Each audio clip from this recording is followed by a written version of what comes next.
Is it enough for MPs to follow the rules when claiming expenses, or is there a moral duty to do what seems right? Well, we've a quarter touched on this. Michael Heseltine, perhaps you carry on where you began. Well, I don't know if there's any point in adding to what I said. Oh, you said she was... Yeah, I'm sorry, you said she was distracted. We're talking about the Home Secretary, of course, and whether she lives in London or in her constituency. It's a black and white issue. Members of Parliament are elected to positions of trust where they're going to take massive decisions about the laws in which we all operate. They have to have exemplary standards. Now, I say that, it's easy to do. We are all human. There are people who fail by those standards. Parliament must be absolutely rigorous in maintaining the standards that are deemed proper. And that, I'm afraid, has become increasingly difficult. And where did the Home Secretary go wrong, in your view? I think, I'll tell you there's a problem. And we've all lived with this. Jacqui Smith is being investigated by the proper authorities. I believe it is monstrous for someone like myself, therefore, to prejudge what that investigation concludes. I've seen it happen time and time again in politics. It certainly happened at the end of the Conservative government, where we had a lot of trouble with sleaze, and there were proper inquiries, and everyone was prejudged by the opposition of the time. I'm not going to do it. Jacqui Smith is being investigated. She must make her case. It is for the proper authorities to conclude, and she's entitled to silence by the commentators until the judgment is made. You better shut up then, because you've said quite a lot already. But the question wasn't about whether she was right in terms of parliamentary standards, but whether there was a moral duty, in the words of Richard Beck, to do what seems right. In other words, whether there's an issue other than the particular issue of the rules of Parliament. Oh, I think you can't have the perception that you have rules and then popular opinion, or worse, the journalists, make a decision about what seemed right. What seemed right may be quite the opposite in a fortnight's contemplative period. Piers Morgan, as a former journalist. Well, can I defend journalists for a moment? Because you're giving them a whack after whack here, and actually, without journalists, you wouldn't hear half these scandals about politicians, who are probably the most corrupt people we have in the country. So, let's just move on. Let's just analyse the facts here. She has a big home in her constituency where her husband and children reside, and she has a room, one room, in her sister's house down here. And she wants us all to believe that her main residence is the one room. That's her main home, a room in her sister's house. And this gives her the right to then claim all sorts of expenses which she wouldn't otherwise be entitled to if the main home was the one, unbelievably, with her husband and children. So it's clearly a total scam from where I'm sitting, I'm afraid. And there's a very, very great and simple way of proving this, because the beauty about being Home Secretary, because I've been to a few of their houses in the past, is that they have about 170,000 bodyguards.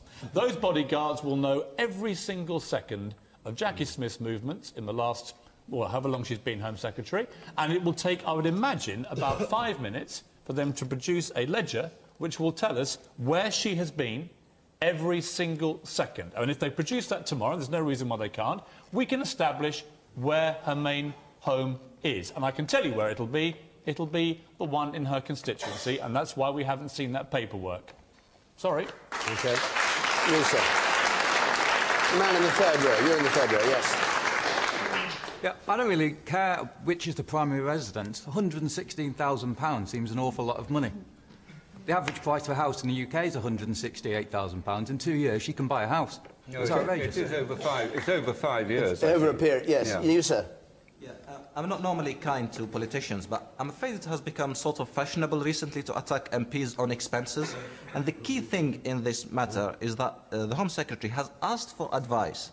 And let me she was told it was OK. And let me remind you that when talking about journalists, none less than the BBC's political editor, Nick Robinson, said clearly, I mean, he himself had his expenses, had issues about his own expenses by MPs, because he, investigated MPs a bit too much on that. He himself said he was not going to report this story because she abided by the rules. Yes, well, I'm afraid that, I think, with the greatest of respect, that's just a load of poppycock. And you're asking about politicians asking advice. Tony Blair asked for advice about weapons of mass destruction. So I wouldn't always go on what the advice comes back at. All right, Pierce. Sarah Tether. Well, I mean, I do think the rules clearly need changing. I don't think it's acceptable for MPs to be able to pick and choose as to which is their first and second home so that they can maximise their cash take. I don't think that's acceptable. But I do agree with the questioner that we have a moral responsibility to decide ourselves what is and isn't reasonable. Now, I'll give you another example. OK, I'm a London MP. Why not look at this example? Well, because it relates to this. I'm a London MP. OK, now I am eligible to claim, as an Outer London MP, I'm eligible to claim a second home allowance, just as Jacqui Smith has done. But I live half an hour from Westminster. I think it would be completely unacceptable for me to claim... How can you claim a second... If you live in Brent and you have to go to Westminster, I am classed as you go on the tube train. Exactly. Well, that's my point. Get an allowance for travelling on the tube. That's my point. I am eligible to claim it. Now, I don't claim it because it would be ridiculous and absurd to claim it. Why can you claim it? Because you're not near enough to Westminster? Because I'm classed as an Outer London MP. Now, lots of London MPs who live as close as I do to Westminster do claim it. Now, I think that's completely unacceptable. And what annoys me about this, and what annoys me about this particular case of Jacqui Smith, is it gives us all a bad name. And I am, frankly, sick to death of it. OK. Tim Campbell. It's quite interesting. I'm the founder of a charity, a registered charity, where the laws are as strict sometimes in terms of expenses, what you can do. And when we stand up in front of the Charity Commission and talk about the Bright Ideas Trust, I have to say very clearly the expenses I claim are relevant to the business. Now, the letter of the law is quite easy to understand. You can see the details of that. However, I know that when I stand up in front of young people that we encourage to go about business, I have to understand, is the spirit of the law exactly the same? And in this particular situation, I think, hand on heart, if someone asks a question, you have to say, it isn't the case. And that's, for me, is rather troubling, because these are people that we look up to. And I think we've got to make sure that we can ask ourselves the question and lie down at night and say, am I happy with the decision I've taken today? OK. Tony McNulty, I think, can you pick up on this point, which is the spirit of the thing is what matters, and that's where it's gone adrift? As much as the letter. well, I think there is something in that, the spirit and letter point, but I agree with the honourable gentleman. Sorry, I thought I was in the House. With Michael, I'm sure he is an honourable gentleman. So there are clear rules. If you've any doubt over those rules, you go to the authorities to seek clarity on those rules, and you abide by what the authority says. And I think MPs have done that a lot of the time, and that's entirely reasonable and fair. I agree that if that leads up to anomalies or discrepancies that people aren't entirely clear fit the spirit as well as the letter of the law, then it's the rules that you look at that should be changed rather than otherwise. At the rules, Tony. We had an opportunity, and Labour MPs trooped through the lobbies, including Jacqui Smith and yourself, to vote against reform of the second home allowance. Because that would have had our staff who are working for our constituents and for our role as MPs virtually clocking in and clocking off every single time, because what they were trying to deal with then was Conway and the whole thing about relatives and everything else. And the whole package was, I think... very good parts of the package. Tim Campbell has said that he thought in this case the spirit of the law may not have been observed, and you said, yes, I think there's something in that. Are you saying that... let me put the question and you give the answer. Are you saying that Jacqui Smith has broken the spirit, if not the letter of the law? No, I'm saying I think there's something in that, and the wider point that says perception as well as reality, spirit as well as letter, matter. In terms of Jacqui's case, I worked with her for all the time I was at Home Office. I think she's utterly sincere and an honest person. And Michael's point about an investigation, let's see the investigation roll. She said yesterday she welcomed that and will provide all the paperwork that they need.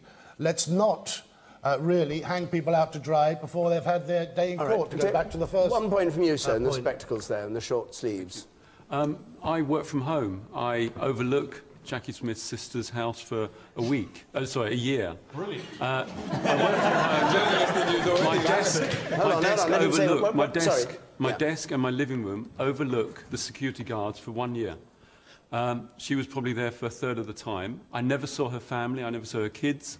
I never saw her husband. But that's irrelevant. The point is, when you take expenses for a job, those expenses are for extra costs that you incur for that job. Her extra costs are staying at her sister's house. There are no extra costs. It's reprehensible. It's indefensible. How much work did you...